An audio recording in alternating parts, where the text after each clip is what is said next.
फार कठीण अवस्था आहे. लूट चालली आहे या महाराष्ट्राची, फक्त लूट. राऊत साहेब, स्थानिक स्वराज्य संस्थांच्या निवडणुकांचे पडघम वाजू लागले आहेत. त्यात महायुतीच्या समन्वय समितीच्या बैठकाही पार पडत आहेत. फडणवीसांनी आपल्या पक्षाच्या आमदारांना आणि पदाधिकाऱ्यांना सूचना केलेली आहे की या निवडणुकीमध्ये महाराष्ट्रात भाजप नंबर 1 राहील, यासाठी तुम्ही कामाला लागला. महाराष्ट्र त्यांनी भ्रष्टाचारामध्ये, चोऱ्या मारांमध्ये नंबर 1 केलेला आहे, बरं का. आणि त्याच माध्यमातून लुटीतून जो पैसा येणार आहे, जसं मी मगाशीच सांगितलं, समृद्धी महामार्ग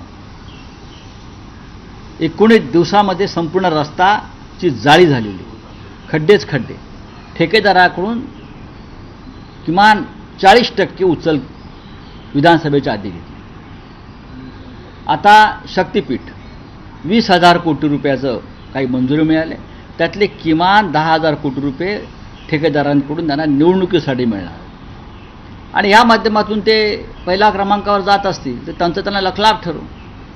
हे काय सरळ मार्गी लोक नाही आहेत ना. हे निवडणुका कशा जिंकतात हे काल राहुल गांधींनी स्वतः देवेंद्र फडणवीस यांच्या नागपूरमधला, मला वाटतं दक्षिण नागपूरमधल्या मतदारसंघात कसे मतांच्या चोऱ्या केल्या पैशाच्या माध्यमातून, हे स्वतः राहुल गांधींनी दाखवलेलं आहे. राहुल गांधी हे देशाच्या लोकसभेचे विरोधी पक्षनेते आहेत आणि त्यांना संवैधानिक अधिकार आहे.